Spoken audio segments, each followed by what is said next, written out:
This is the only diet strategy that actually works and no one ever talks about it.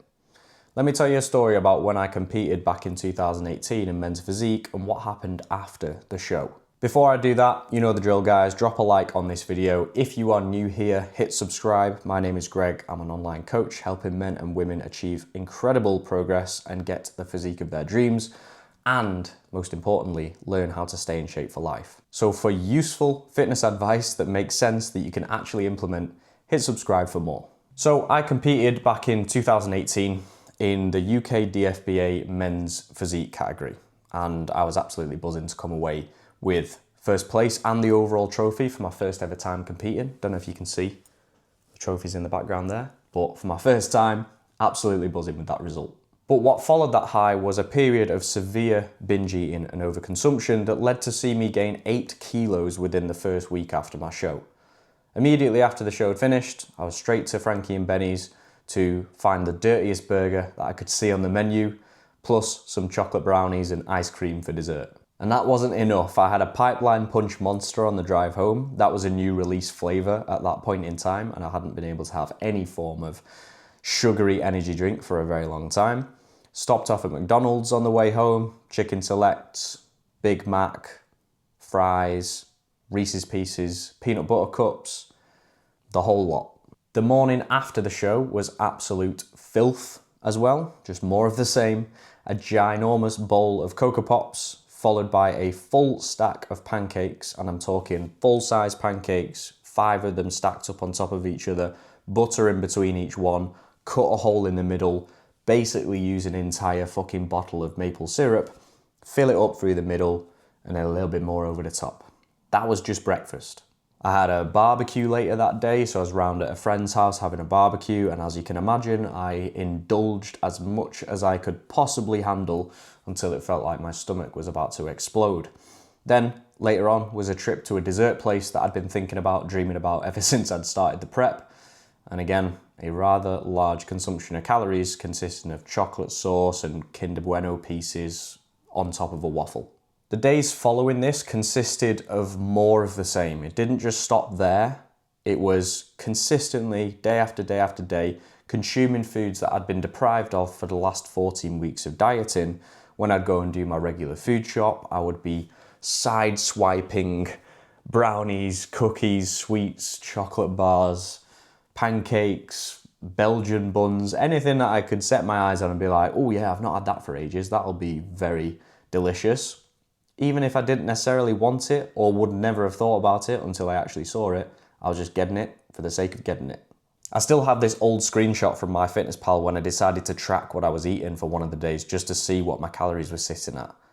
The macros are ridiculous. It sits at about 5,500 calories, which if you can't tell already is a very fucking stupid idea when you've been dieting on sub 2,000 calories for the last 14 weeks. Hence the rapid fat gain after the show. The reason I'm telling you this story is to show you the danger of restriction within your diet. I was only allowed protein and fats for my first and last meal of the day, which meant I was consuming 12 eggs every single day because my first meal would be 6 eggs, my last meal would be 6 eggs. Then the rest of the day was all just clean food, white fish or turkey breast, potatoes, broccoli, vegetables, porridge oats. So it was all of the restriction and none of the enjoyment. Now, of course, this diet was more extreme and more restrictive than an average diet because I was looking to get into stage condition, which obviously takes that next level of commitment and severity. But I see people making the same mistakes when it comes to their own diet, just going purely on restriction, eliminating stuff that they enjoy, trying to cut out entire food groups, and just trying to tough it out and hope for the best. It's no wonder that you're not successful with it. Or if you are, as soon as you get to the end of that dieting phase, you're like, oh my God, thank God that's done. Let me have all this stuff I've just been cutting out for the last however long. Then you overindulge, you gain the body fat back, you end up back at square one, and then you need to diet again. But you're not mentally and physically prepared for it because you've just spent the last however long dieting trying to do the same thing. The number one thing that will make your diet successful is that you can adhere to it. Not cutting out chocolate, not cutting out bread, not doing intermittent fasting or not eating after 8 p.m, None of those things will do shit for you if you can't stick to it. I've had a lot of calls with clients over the last few weeks discussing this exact thing, and I'll run through with you how I go about working with them to come up with a plan that we both know they're going to be able to stick to. Now, of course, when it comes to dieting, we know that we have to make some sacrifices and cutbacks. We can't keep eating all the foods that we love and expect to make great progress. You'll see a lot of coaches out there saying, "I'll get you in great shape whilst eating the foods that you love." I get what they're trying to say, but the reason that you're in a position where you need to drop body fat is probably because you've been eating a little bit too much of those foods that you love. So think about what foods are a 10 out of 10 for you. For me, my go-to fat boy meal would be a Pizza Hut solo party for one. I'd get the garlic crust meat feast pizza or the mighty meaty one, whichever one has the most meat on it, to be honest. Potato wedges with garlic dip and a cookie dough and ice cream for dessert. I could also comfortably smash a full box of 5 cream eggs in one sitting and a Cadbury Dairy Milk giant button share bag. Don't make me fucking laugh, mate. That ain't a share bag. That can be smashed in one go too. Now, I know if I'm dieting on lower calories, I can't keep getting away with eating foods like that. The Pizza Hut party for one is 3,000 plus calories on its own. So what foods are a 10 out of 10 for you? And can we make macro and calorie friendly versions of those foods that still hit about a 7 or 8 out of 10 on the enjoyment scale, but they fit better within your calorie goals? So to give you an example, one of my clients, Siobhan, she would typically have some form of takeaway on a Friday or Saturday night. Usually her go-to was pizza. And right now she's in a fat loss phase, so you can imagine that pizza is probably not on the menu. So what she's done is she's created a more macro and calorie friendly homemade pizza that she can do at home at the weekend. It's 500 calories and 39 grams of protein, significantly better than grabbing something from Domino's or Pizza Hut. So rather than her trying to make a complete 180 on what her current diet setup is like, she's actually made a more calorie and macro friendly choice to stick with what feels like a treat without the guilt and without spilling over her goals. This means that she's keeping enjoyment in her diet and she's making it feel less like a diet. You're starting to see the pattern now as to why this is going to be successful when it comes to your diet attempts. Another client of mine, Bex, we worked together and established that her downfall was having a drink. She liked a gin and tonic, and once she'd had 1 or 2 gin and tonics, the kids' lunchbox snacks seemed all too appealing, and she would be smashing the cookies, the chocolate bars, the snack packs of crisps, whatever it was. That's what she'd be getting her hands on, and those types of foods are very, very difficult to stop once you start. Now, Beck's solution was, I'm just not going to drink because then I won't do that. Now, whilst this is good in theory, it has one major flaw to it. Of course, we want to reduce alcohol intake for overall life, but especially in a fat loss phase if we're looking to make good progress. But if you're trying to eliminate something that you do enjoy and that is very much ingrained in your habits and routine, you might be able to last a certain amount of time with just willpower and discipline alone doing that. But eventually, one day is going to come along where you're super stressed, tired, angry, sad, lonely, whatever it is, and you're going to snap. You're going to end up face fucking a load of biscuits, and you're going to end up chugging a load of drinks because you've tried to eliminate the thing that was setting you back instead of setting more sensible boundaries with it. Think about it. Are you going to make better progress if you include the stuff that you enjoy within more sensible boundaries compared to completely trying to eliminate it? This pressure builds and then you snap and then you overconsume and you set yourself back massively, plus the guilt and plus the negative feelings and beating yourself up about the fact you've done that. You're going to be more successful with option 1, right? So what me and Bex came up with was that we would predetermine what days of the week we were going to have an alcoholic drink. Probably a Wednesday midweek and then Friday, Saturday evening. We're going to pre-track the drinks in advance, and we're also going to know that as soon as those drinks start flowing, that temptation to pair it with something sweet or chocolatey is going to be there. So let's make some form of macro / calorie friendly meal to pair with that and make sure that we're not setting ourselves back. So rather than it being raiding the cupboards of the kids' biscuits and chocolate bars and all the sweet snacks, let's make this More filling. How about we pair it with a high protein yogurt? We can maybe chuck some extra protein powder in there to increase that even more so. We can add some berries in there so that we've increased fiber and also the sweetness of it as well, because we're still going to get some sugar in there, but it's from fruit instead. We've now created a larger portion that's still going to satisfy the sweet cravings and still going to be paired with the alcohol, but it is much, much more difficult for you to over-consume that because it's a big bowl of yogurt and fruit and chocolate, right? Melt the dark chocolate or milk chocolate over the top, still hits that chocolatey craving, get some extra fiber in there so it's more filling, plus you've paired it with protein, which obviously helps with your overall protein target, and again, keeping it more filling. So the likelihood of going back for an extra yogurt bowl is significantly less than going back to the cupboard for another chocolate bar or another biscuit or another cookie. So we've gone from thinking about completely eliminating alcohol to now thinking, let's choose which days we're going to drink. Let's understand the fact that when we've had a drink, we're going to consume something that is chocolatey and sweet. So we then need to create that meal.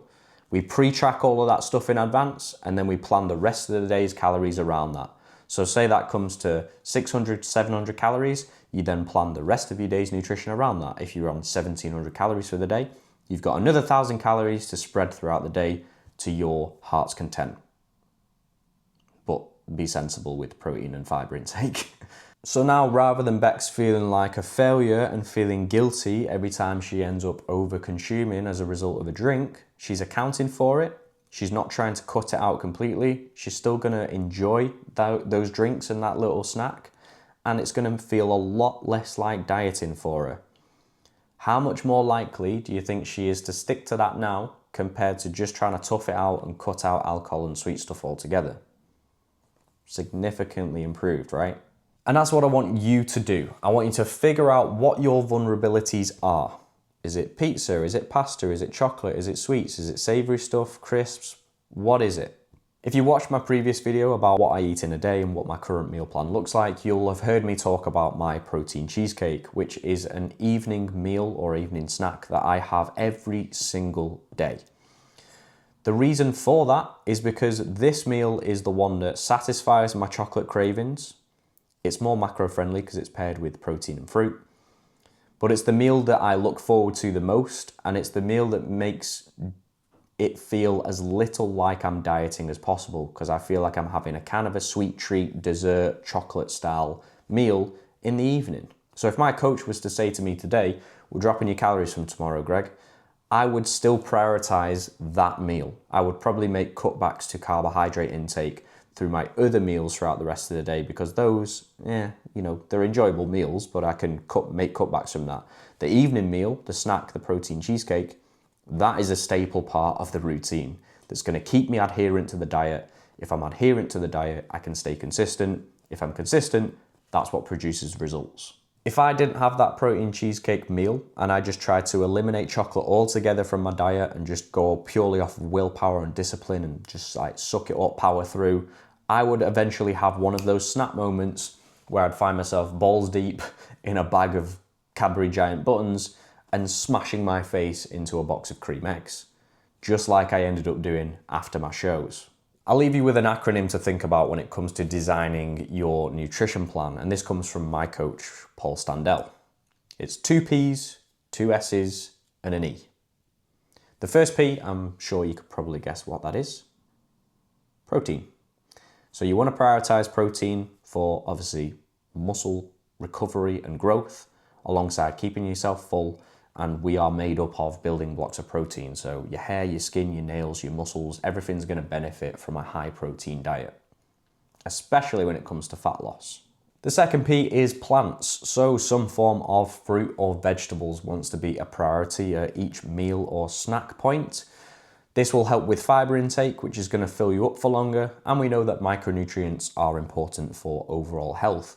You can also bulk out your meals quite significantly by having a large portion of salad or vegetables on the side. You could even go for a no-carb meal and just bulk the rest of that meal out through vegetables.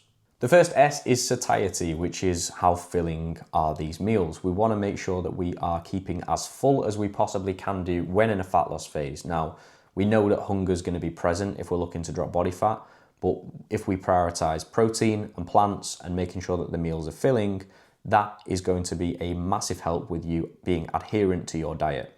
Because if you're just picking calorie dense options, it's not going to fill you up for very long. You're going to use up your calories a whole lot quicker, and then you're going to be hungry, and then you're going to be fucked. Because if you're super hungry, at some point you're just going to end up eating more food. The second S is simple. So we don't want to have meals that take us absolutely ages to make. We want to make them quick, easy, especially if you're already hungry or if you're short on time. Make them simple. An air fryer, if you've not got an air fryer, they're an absolute lifesaver. And also this is why I use stuff like frozen vegetables and microwave rice packets, because I'm super lazy and I want the meal to be done as soon as it possibly can be. And finally, the E is for enjoyment. So we've talked about foods that are a 10 out of 10 for us. You know, I'm a fat boy, I like chocolate and I like pizza. So we need to create meals that are about a 7 or 8 out of 10 on the scale of enjoyment. We know we can't have 10 out of 10 foods all the time because they're the calorie dense shit that's not going to fill you up for that long, and it's going to leave you craving more, and it's going to spill you over your calories, and it's not going to have very many micronutrients that are going to help with health. Loads and loads of reasons why we can't have a 10 out of 10 foods all the time. But can we make meals that are a 7 or 8 out of 10 that, of course, then you actually sit down and look forward to eating? Because if you plop a plate down in front of you that looks miserable and tasteless and you don't enjoy eating it, how fucking likely are you to stick to that diet long term? And that is how we create your meal plan for success. Remember, the number one thing that is going to determine the success of your diet is that you can adhere to it. And so many of you will set yourselves up to fail because you'll go straight for restriction and elimination. I want you to think about this in a different way so that you can actually stick to it long term. Remember that fat loss is just a phase. And again, so many people end up stuck in this cycle of achieving fat loss and then rebounding, or achieving fat loss and then ending up stuck at low calories, fearing weight gain if they were to increase them, which is just no way to live. Fat loss is a phase. We want to get in, get it done, get out, and get to the fun part of reverse dieting, bringing calories up, going into a gaining phase, and then you don't have to be so anxious and cautious around enjoying those 10 out of 10 foods, having social occasions and meals out and all that kind of stuff. I'll do some further videos in the future about different phases of your transformation journey, but for now, if you've got any specific topics you'd like me to run through, just leave it in the comments below or send me a message on Instagram. So if you found this video useful, drop a like down below for me, hit subscribe if you're new here. I appreciate you watching, and I'll see you in the next one.